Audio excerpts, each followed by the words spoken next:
देखा जाए तो यहाँ पर जो मुकाबला है वो यहाँ पर काफ़ी कड़ा है कि शिवराज सिंह चौहान और यहाँ पर सिंधिया की बात करें तो जब चुनाव की शुरुआत हुई थी तभी से दोनों में रस्साकसी देखने लगी। उनके समर्थक लगातार दिल्ली यहाँ पे पहुँच रहे थे कि सीएम चेहरा इनको बन। जो चुनाव में देखा गया, जो आंकड़े सामने आए, कहीं ना कहीं सबसे बड़ा हिस्सा जो है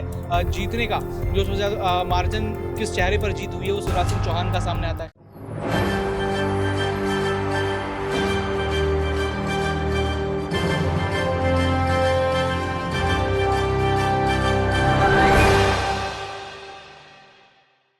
नमस्कार एसपीएन 9 न्यूज आप देख रहे हैं। आपके साथ मैं हूं अक्षय अग्रवाल। स्वागत है आप सभी का हमारी इस खास पेशकश में 2024 का चौकीदार कौन। 2024 के लोकसभा चुनावों के सेमीफाइनल यानी कि 5 राज्यों के विधानसभा चुनावों के परिणाम जिस तरह सोमवार को जग जाहिर हुए, उसमें बीजेपी ने यहां पर कोई कांटे की टक्कर भी नहीं होने दी और मुख्य रूप से 3 राज्यों में छत्तीसगढ़, मध्य प्रदेश और राजस्थान में एक तरफा मुकाबला करते हुए कांग्रेस को बुरी तरह से पटकनी दे दी। लेकिन जिस तरह से इन 3 राज्यों में कांग्रेस को हराते हुए बीजेपी ने बहुमत सब सरकार बनाने की ओर कदम उठा लिया है, तो एक सवाल ऐसा है जो अब बीजेपी के सर पर मंडरा रहा है, जिसका भार दिन प्रतिदिन बढ़ता चला जा रहा है। सवाल है कि यहां पर जो सियासत पे यानी कि सत्ता जो होगी, अब उसकी कमान कौन संभालेगा, बतौर मुख्यमंत्री यहां बीजेपी की तरफ से कौन मैदान में उतरेगा। और ये सवाल तीनों ही राज्यों को लेकर है, लेकिन सबसे ज्यादा इस समय ये सवाल का जो भार बीजेपी आला कमान पर है वो मध्य प्रदेश को लेकर है। मध्य प्रदेश में यहां पर करीबन 5 से 6 ऐसे बड़े नाम हैं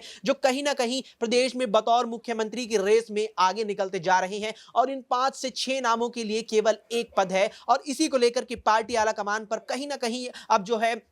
दबाव भी लगातार बढ़ता जा रहा है। जिस तरह यहां पर लगातार 3 मर्तबा शिवराज सिंह चौहान 15 साल तक मुख्यमंत्री रहे। इसके बाद 2020 में जब ज्योतिरादित्य सिंधिया ने कांग्रेस से 22 विधायकों के साथ बगावत करके बीजेपी में शामिल हुए, तो इस बार फिर यहां शिवराज सिंह चौहान मुख्यमंत्री बने और करीबन 18 साल से भी ज्यादा का बतौर मुख्यमंत्री अनुभव रखते हैं। तो पहला नाम कहीं ना कहीं एक बार फिर से मध्य प्रदेश में बतौर मुख्यमंत्री शिवराज सिंह चौहान का ही आ रहा है। इसके अलावा जिस तरह से केंद्रीय कृषि मंत्री नरेंद्र सिंह तोमर को यहां पर केंद्र से विधानसभा में बुलाया गया और अब बड़ी खबर यह भी आई इस बीच कि यहां पर नरेंद्र सिंह तोमर ने अपनी संसद की सदस्यता से इस्तीफा दे दिया है और कहीं ना कहीं इसके बाद से उनका भी जो नाम है वो और ज्यादा उछल पड़ा है मुख्यमंत्री पद के लिए। ऐसे में ये जो सवाल है ये लगातार जो है बढ़ता जा रहा है, इसका भार लगातार पार्टी आलाकमान पर बढ़ता जा रहा है और इसकी संभावना क्या है, किस चेहरे को पार्टी आगे कर सकती है और किस चेहरे को कहीं ना कहीं मुख्यमंत्री के बाद उप मुख्यमंत्री भी दिया जा सकता है, क्योंकि यूपी मॉडल भी कहीं ना कहीं अब लागू करने की बात मध्य प्रदेश में आ चुकी है।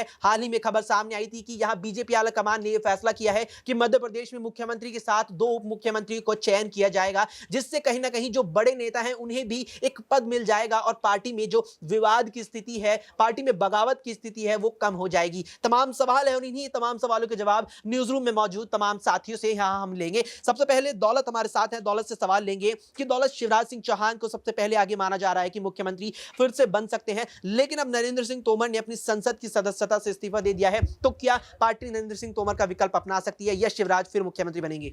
देखा जाए तो यहाँ पर जो मुकाबला है वो यहाँ पर काफ़ी कड़ा है कि शिवराज सिंह चौहान और यहाँ पर सिंधिया की बात करें तो जब चुनाव की शुरुआत हुई थी तभी से दोनों में रस्साकसी देखने लगी। उनके समर्थक लगातार दिल्ली यहाँ पे पहुँच रहे थे कि सीएम चेहरा इनको बनाइए, सीएम चेहरा उनको बनाइए, लेकिन यहाँ पर बीजेपी ने किसी को भी यहाँ पर सीएम चेहरा नहीं बनाया, बल्कि यहाँ पर कई सारे सांसद और कई सारे ऐसे सीनियर लीडर्स को वो सामने लेके आए कि कहीं ना कहीं उन दोनों के बीच का जो मतभेद था वो थोड़ा खत्म हुआ, क्योंकि यहाँ पर दिखा कि कंपटीशन बढ़ सकता है। कंपटीशन अगर बढ़ गया तो दोनों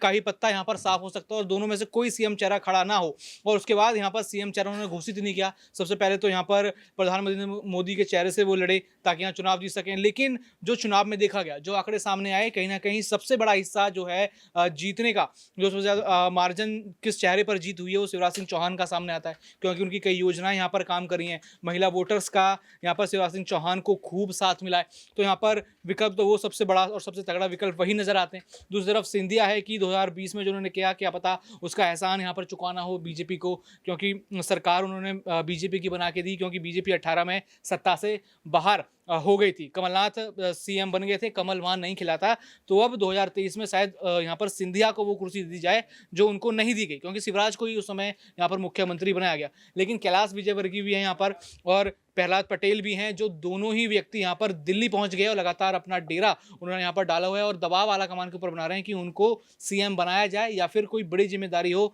देखिए यहाँ पर यह भी हो सकता है कि कोई एक व्यक्ति सीएम होगा,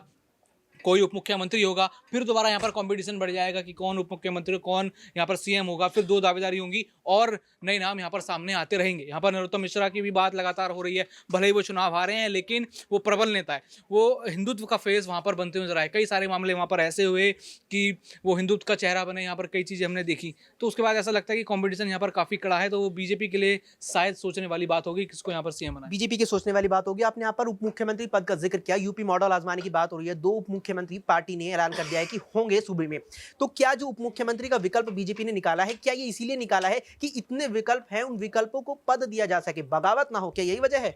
बिल्कुल, यहाँ पर क्योंकि बहुत सारे लोग हैं यहाँ पर एक ही पद के लिए, यहाँ पर लगातार कंपटीशन बढ़ता जा रहा है, तो ऐसे में जब ज़्यादा पद होंगे तो फिर और लोग यहाँ पर आएंगे, वो लोग अपने दावेदारी यहाँ पर अपने करेंगे। या तो इस विकल्प से बीजेपी इन सब झंझटों से बाहर निकल सकती है, या फिर और उनके लिए मुसीबत खड़ी हो सकती है। निश्चित तौर पर यहाँ पर जो 2 उप मुख्यमंत्री का विकल्प पार्टी आला कमान ने निकाला है, यूपी की तरह मध्य प्रदेश में माना जा रहा है कि वो यहाँ पर बगावत को भी कहीं ना कहीं रोक सकता है, क्योंकि 5 से 6 मध्य प्रदेश में मुख्यमंत्री के लिए बीजेपी के पास विकल्प हैं, जिनमें ज्योतिरादित्य सिंधिया, नरेंद्र सिंह तोमर, केंद्रीय गृह मंत्री, यहाँ पर नरेंद्र सिंह तोमर के अलावा यहाँ पर जो ज्योतिरादित्य सिंधिया है, और इसके अलावा और भी कई नाम है जिसमें कैलाश विजयवर्गीय भी शामिल है। तो उन्हें अगर उप मुख्यमंत्री का पद भी दे दिया जाए, मुख्यमंत्री का पद ना भी दिया जाए, तो कहीं ना कहीं अगर वे बगावत करने की स्थिति में आए तो कहीं ना कहीं से बचा जा सकता है। इसके अलावा यहाँ पर प्रज्ञा से सवाल लेंगे। प्रज्ञा, विधायक दल की बैठक की बात यहाँ पर आई है, पर्यवेक्षकों को पार्टी ने भेजा है। क्या विधायक दल की बैठक इसीलिए कि जितने चयनित विधायक हैं, ये देखना है कि वे विधायक, ज्यादा संख्या के जो विधायक हैं, वे किस नेता का चयन करते हैं, क्या इसीलिए विधायक दल की बैठक है? जी बिल्कुल, देखिए अगर विधायक दल की बैठक बीजेपी ने बुलाई है तो वो इसीलिए कि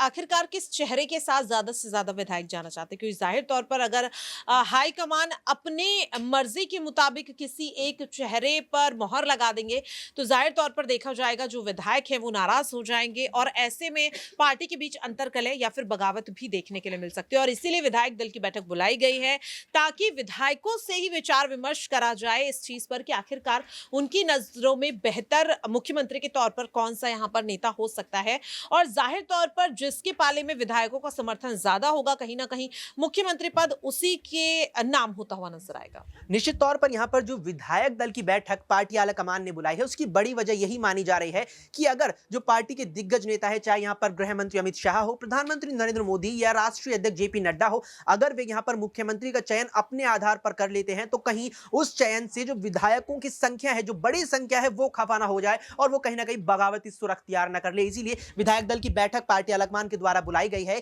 कि जिससे जो 166 के, माफ कीजिए 163 जो विधायक यहाँ पर हैं बीजेपी के मध्य प्रदेश में जो जीतकर चुनकर आए हैं, उन 163 में से विधायक में से जो ज्यादा संख्या के विधायक जिस नेता का चयन करते हैं बतौर मुख्यमंत्री, उसको तवज्जो दी जाए और उसको यहाँ पर मुख्यमंत्री मध्य प्रदेश में बनाया जाए। बहरहाल अब यहाँ पर लगातार विधायकों की बैठकों का दौर चल रहा है, मंथन का दौर चल रहा है। अब देखना है कि पार्टी आला कमान यहाँ पर किस नेता का चयन करता है, विधायकों की बड़ी संख्या किस नेता की और अपना जो है समर्थन देती है। अब यहाँ पर देखना है कि किस नेता को यहाँ पर मध्य प्रदेश की कमान मिलती है। क्या शिवराज सिंह चौहान 5वीं मर्तबा मध्य प्रदेश में बतौर मुख्यमंत्री में मिलते नजर आते हैं, या कोई बीजेपी की ओर से नया जो है चेहरा मुख्यमंत्री के तौर पर मध्य प्रदेश में देखने को मिल सकता है? इस पूरे मामले पर आपकी क्या राय है, कमेंट बॉक्स में कमेंट करके जरूर बताएं। क्या मानना है, कौन मध्य प्रदेश में इस समय मुख्यमंत्री बन सकता है, वो कमेंट बॉक्स में अपनी राय पर कमेंट करके हमें जरूर बताएं। फिलहाल के इस पेशकश में इतना ही। देश और दुनिया की तमाम खबरों के लिए आप देखते रहे SPN 9 न्यूज।